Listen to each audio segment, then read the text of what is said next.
Из-за ремонта Ингургэс прекратит выработку электроэнергии на 3-4 недели в текущем году и на 3-4 месяца в 2018. Но существует вероятность того, что в будущем году ремонт ГЭС затянется на полгода. Об этом сообщил руководитель Черноморэнерго Аслан Басария. Деривационный туннель, связывающий плотину и станцию, на время ремонта будет закрыт. Все эти обстоятельства и обсуждались на встрече в Минске. У нас проходили достаточно серьезные совещания в городе Москва. Они были связаны с государственными структурами союзного нам государства, Российской Федерации, потому что без помощи Российской Федерации в рамках этого перетока нам достаточно сложно решать эти вопросы.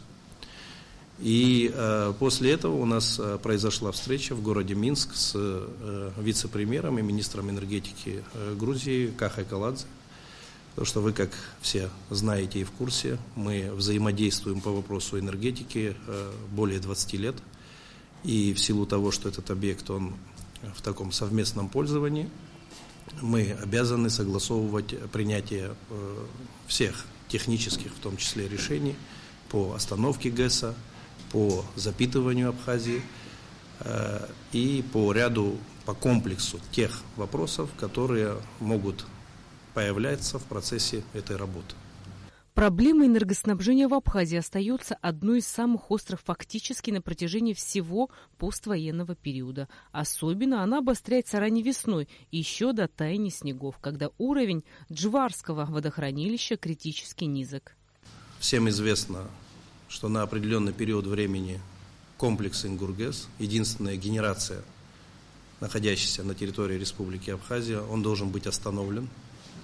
Остановка, она связана с проведением изыскательских работ и мониторинга деривационного туннеля, который связывает Джварское водохранилище с генерацией, которая находится на территории Республики Абхазия. Данная остановка, она обусловлена тем, что последний раз в этом туннеле проводились работы в 2006 году.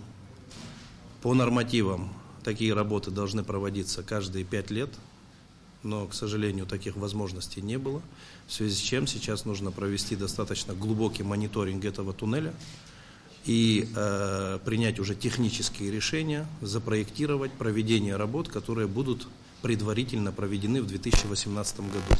На Ингургэс около 10 лет не проводились ремонтные работы. В его необходимости специалисты не сомневаются. Принимать участие в ремонте будут и абхазские специалисты, как только начнется сброс воды на плотине. После наших приездов с этих командировок вчера было проведено совещание у президента. Президент дал поручение кабинету министров, дал поручение нам, для того, чтобы мы уже обращались и включали те ресурсы, которые у нас есть, обращались к российской стороне. Это уровень тоже правительства Российской Федерации и уровень той организации, которая курирует все наши процессы. Это Министерство по делам Северного Кавказа. Буквально сегодня, завтра у нас будет уже понимание того, как нам двигаться в этом отношении. И если понадобится, мы, конечно же, срочным образом вылетим в Российскую Федерацию, в город Москва, для того, чтобы урегулировать оставшиеся вопросы. Все это время республика не может остаться без электроэнергии. Для решения проблем с электроснабжением нужен так называемый переток, сказал Аслан Басария и сообщил, откуда именно будет поступать свет в Абхазию. По перетоку, который мы планируем получить с Российской Федерации, предварительный расчет нам показывает, что речь будет идти о 200 миллионах киловатт-часах. Теперь хочется чуть-чуть рассказать о том, сколько это стоит денег. Приблизительно цены на такие перетоки различные, они варьируются от 4 с лишним центов до 7 центов.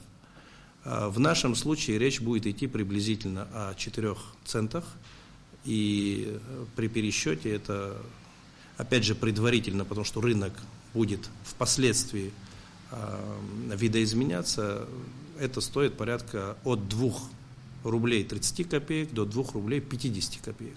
Понятно, что всех интересует вопрос того, будет ли переложено это бремя на наших абонентов. Естественно, в данном случае этого не произойдет, потому что тарифы у нас не изменились. Касаясь электроснабжения страны, во время снегопада Аслан Басари отметил, что несмотря на загруженность линий электропередачи, энергосистема Абхазии не дала сбоев. Он также заверил, что в ближайшее время веерные отключения не планируются. Рената Шака, Алексей Гухова, Абхазское телевидение.